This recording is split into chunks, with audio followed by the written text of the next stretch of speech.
All right, here we go. I want to connect some of the dots here. There are people who have been following me who might understand all this, but I want to show you the core people involved in the Zodiac, which is Albert Lee Terry Jr., Charles Arthur Letch, and Elin D. Shigmore Letch, and how these people are inserted into the communications documentation for the Cherry Joe Bates murder in the letters, where we believe that Albert Lee Terry Jr. does his handiwork that he's done for the Zodiac, did on those letters connecting the two cases. So let's see what we're going to go here. What do we have open? Let's go to Albert Lee Terry Jr. So Albert Lee Terry Jr. is a person that we were able to identify in one of the Zodiac communications. So this is the Z408. It has like 3 blocks. And there was this line right here where you see kind of like the T, the Y, the A, some other block letters, and then there's an L and then a symbol. This right here is a phone listing in the 1968 Vallejo telephone book for a Terry Al Lee Jr.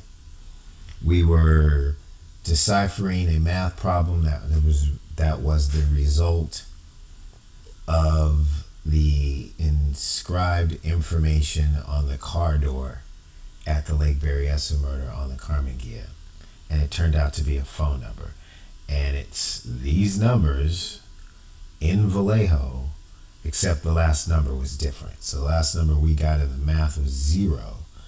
I think the last number here was 789 or something like that. And maybe the 0 was like, just keep trying all these numbers or something like that.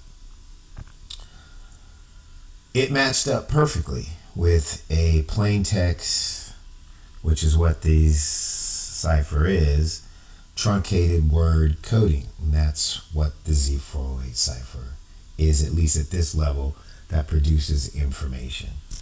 Unlike people who think it's a substitution transposition that produces no information. I have no idea what that's about. But here's the guy's name encoded in the Z408. He is a Zodiac. Okay? So let's come out of there and let's go to the phone listing. Terry Al L Jr. And this was the number that we found, except the only number we had left after arranging the numbers and trying to find any number in here that matched. This was the only one that even came close, was a 0, but it had his name there, and that's what gave us an indication to go look back into the cipher to see if there was anywhere that was coded, and I just showed you that. So this guy does the communications, he does the codes, he does all the embedding. Apparently he's the one that has this unique talent to do this kind of stuff, right? And now it turns out he may also have been one of the killers. It's an amazing development in the case. So there's a communication that was a Zodiac communication in which they look like a smudge mark, but it has an embedded image to like this kind of panda bear and all this stuff. Well, we think that's Albert Lee right there. This guy with the ace of spades over his head and the receded hairline. And we believe that this lady right here is Elin D. Shigmore Letch, person who's always on his mind, kind of seems to control the Zodiac crew. That is Charles Arthur Letch's girlfriend, and turned out to be his wife, and seems to be a person that he was infatuated with and felt controlled by, because she's in everything that he does. And we're going to continue on to show you how that is. So we go to the Cherry Joe Bates letter, right? And this is the one to the police. And we're going to blow it up.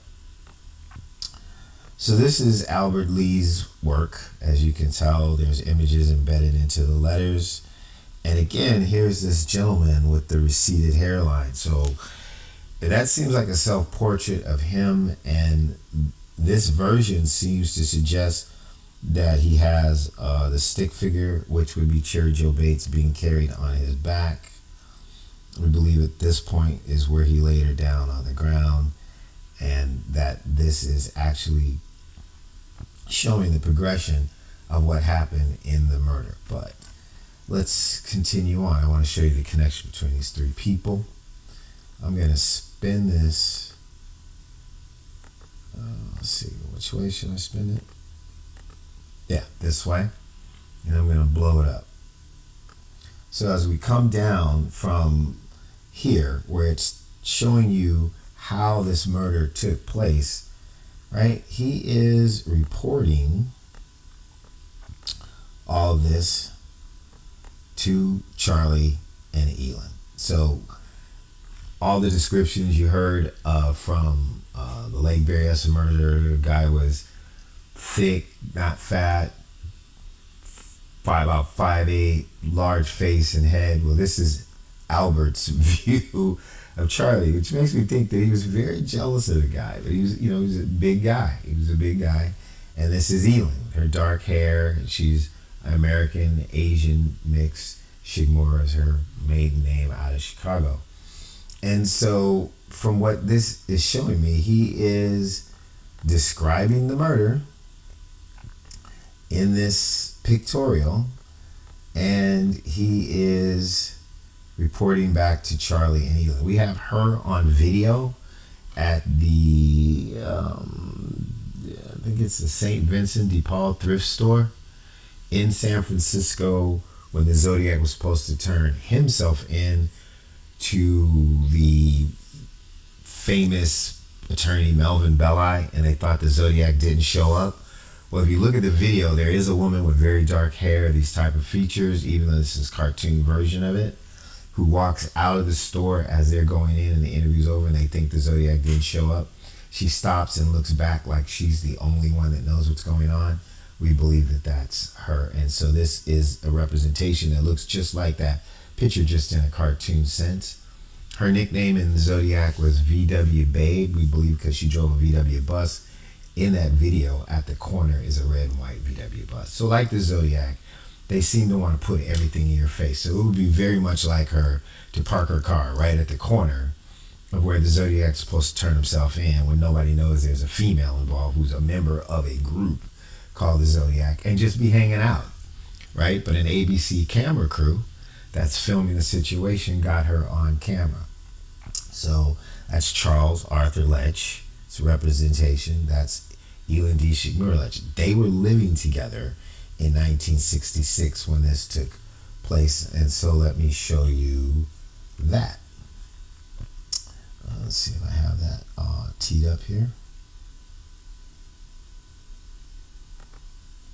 All right, so this is the San Francisco Polk Directory from the archives for 1966 in San Francisco. We are on page 1142, and I'm going to blow that up. And as I push over here and I push up to the top, you'll see the name Lech here, but Lech starts over here, and let's pull that down. And as you see, you have Lech. Let's go to the C's. There's Charles A. So there was another Charles Lech in San Francisco, and people, I think, who knew the truth saw us posting about Charles Arthur Lech, kept trying to put up posts on Reddit saying, oh, it was a different Charles W. Lech. But see, we know it's Charles Arthur Lech and Elin at H2190 Grove Apartment 5.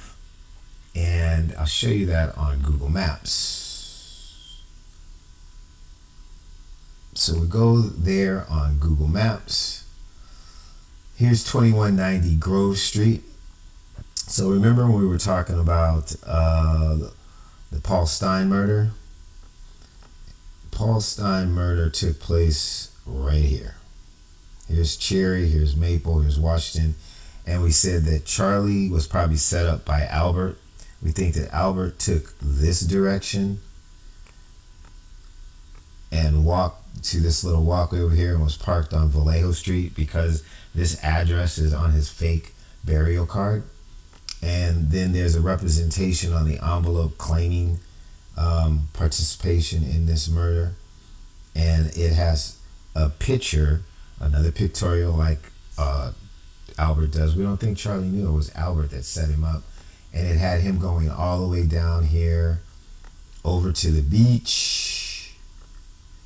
Took him like 4 hours to get home. He came down here, and we believe he either came down this street or cut through the park. And finally, after being scared half to death, got back to his home, right? Which was around the corner from his high school, which was no longer actually at that place, but that's where he went to St. Ignatius High School. So we have that yearbook, we have pictures of him, we have descriptions of him, and in one of the basketball pictures, you can see the really truncated legs that he had as a kid.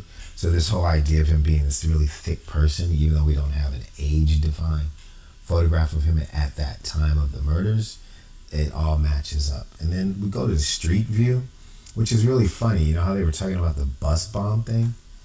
Could you imagine the coincidence? And he was saying it was a photo light sensitive thing. So I think their apartment is like right here. So it was apartment 5.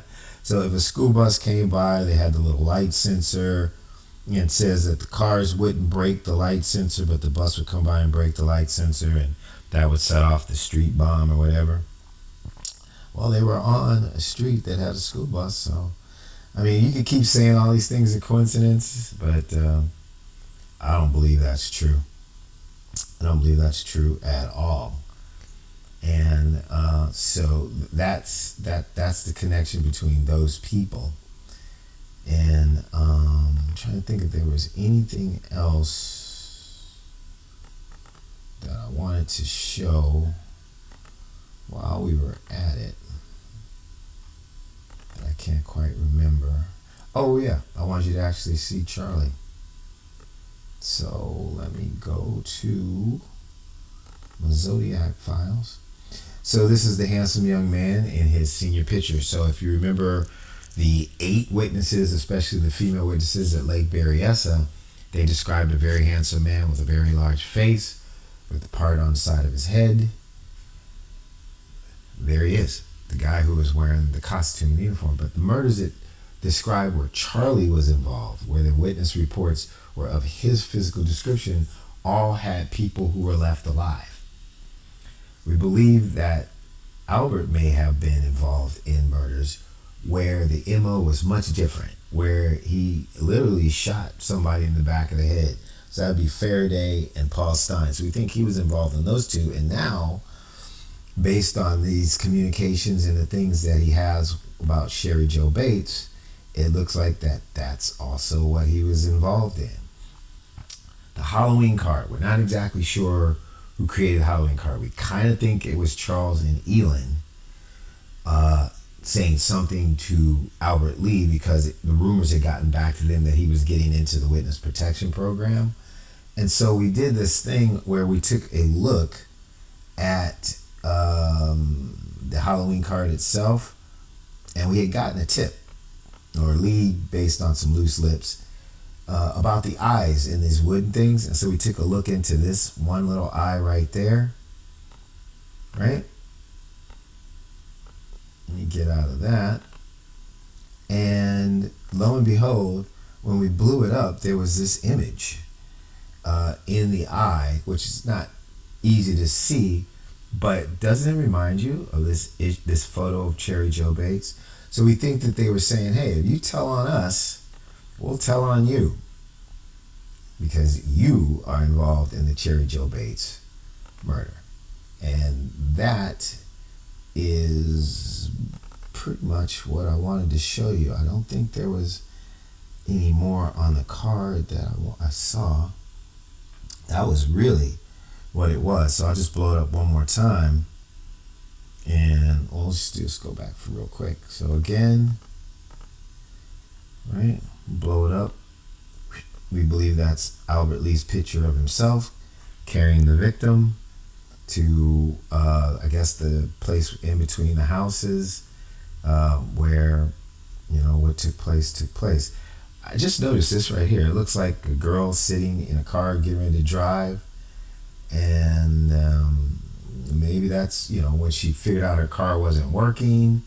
And then he was talking to her and then took her off to wherever and carried her on his back. So again, I believe this is a report to Albert and Elin about exactly what took place.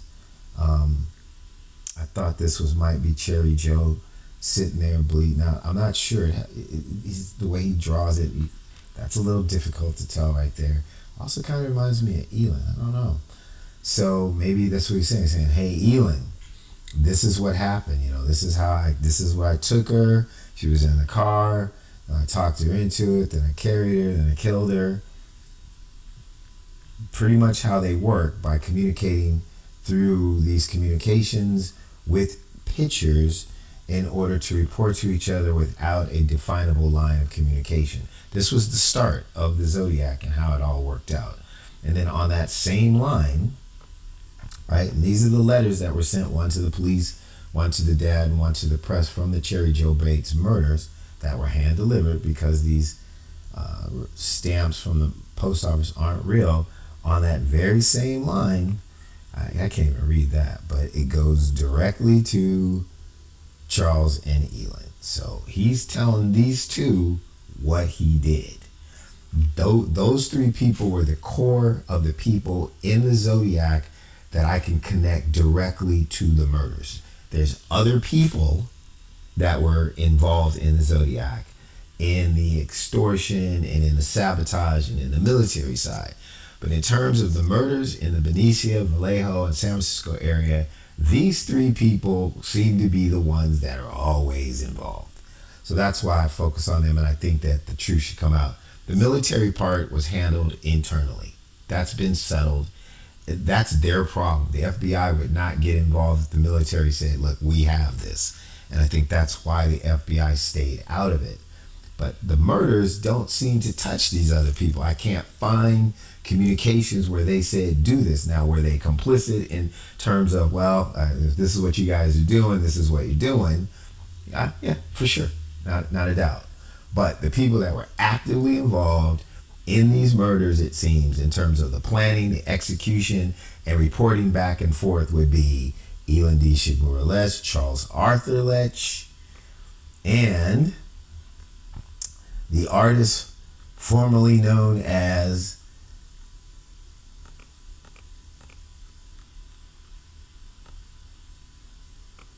Albert Lee Terry Jr. That concludes this presentation.